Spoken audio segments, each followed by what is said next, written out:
našportované, zdravé telo a dobre sa cítiť. To všetko sa dá dosiahnuť aj vo fitness, ale to najdôležitejšie musíte mať vy. Pevnú vôľu v systematickom cvičení a v dodržiavaní zdravej životosprávy.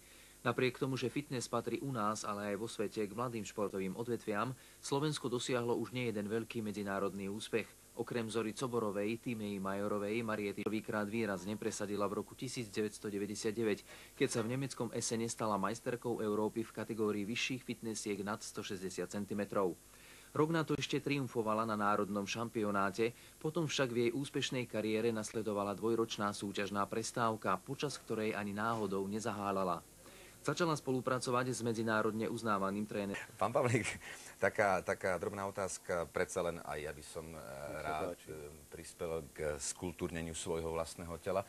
Aby teda vyzerala Silvia tak, ako je. A že je najlepšia na svete, o tom není pochýba. No, takže chvála Bohu, žiadne prejedanie. To je môj problém. Máme však divácku otázku. V pondelok mám vždy veľká svalová partia, napríklad stehna. Kvadricepsy sú pridelené napríklad k tricepsu. Teda sa malá svalová partia. Ale sa to mení. Áno. Podľa toho, ako tréner, nakoniec máme možnosť to sledovať priamo na ilustračných záberoch.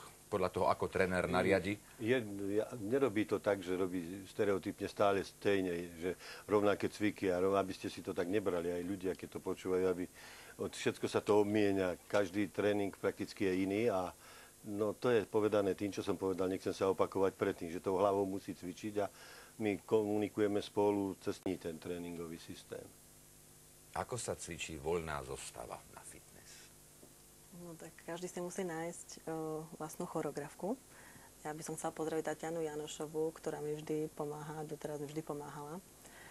Tak ja si určím, ja mám vlastne tam zapojené gymnastické prvky, silové prvky a ona má vlastne tie tanečné prvky mi tam akože do tej zostavy dá. Takže ty si v podstate taká kombinácia tanečníčky a fitnessky. Kto vyberá hudbu?